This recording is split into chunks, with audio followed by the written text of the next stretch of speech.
ule hei voin hi October ni thum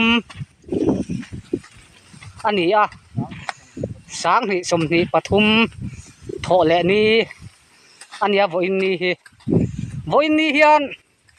12 unit ZPM te chuan sum tuak nan ti in pulal thong a lo tuna han kan thau me kan ia hei kan zo trap to hei a thau te chu an ha khop maya unit tan le ram tan ti in ha po soi lei thei lovin voin ni hi hei ti hian tal na sa ni a he ta hian an han kal pheyanga hei bu mun ve kan ia pulal thong a lo hi bu hi lo tha khop maya hei hela ya hian nula lal nun ne mi kan executive committee member active lituk ania tin hei hela hian hei puro lan puya kan unit president kha ani boka hela ya hian kan kal koi lenga hei hela hian ti hian anin line zela hela hian pu h zaloma kan executive committee member active thalituk ani boka anni zara hian kan unit hi ding ve tok ani a ti hian thei lovin kai ni hian kan uap ve mai ani a anni hi om lo sela kan unit hi eng ma kan ni don lo ti hi chiang ani ti hian hei chaka hian ti hian hei kan han la zelanga bu mun vek ani a nakina te chuan in lai ve ma na hemi video lo em tu te po hian ti hian kan kal phei zelanga kan han la zel don ani voin nia hian so te kan fu na sa te kan kenga mi in phal te zara voin nia hian kan chome tur te po hi tui don hei hela ya hian puzelal ruat sanga kan ex officio member le pu andu mal som dong liana kan unit treasurer te an tal na samaya hei anni zara hian voin ni hi sum kan la lut cheu don ni anei tu pa hi honga kan mulova anei tu pa lama hian kal don ta ila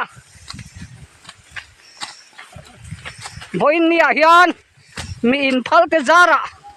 satui to kan dei dona pu than kima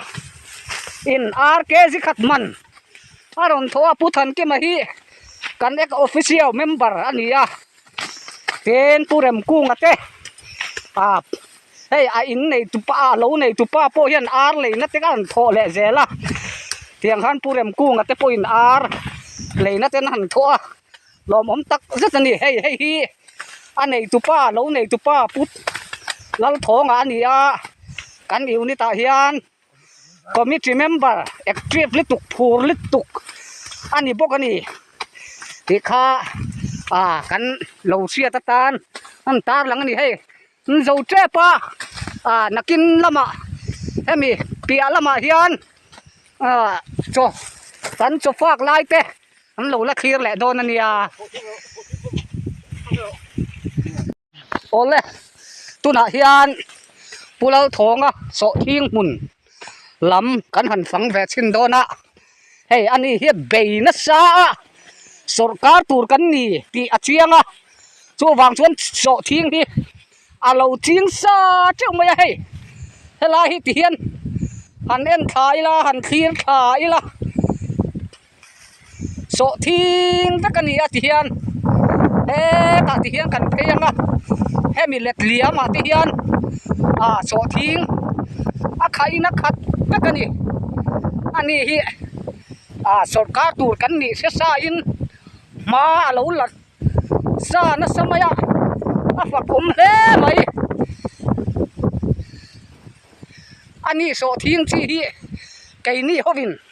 kan la bei ve do na ni ti hian hei helai zong hi so thing mun vek kan ni a en ton trak le mi lai ma kal phung thar policy se chiang ani awang hian a fak om he ni tiang khan kan thlir thla kan khuan so thing mun vek kan ni helai zong hi ti te po kha kan han tar lang tel ani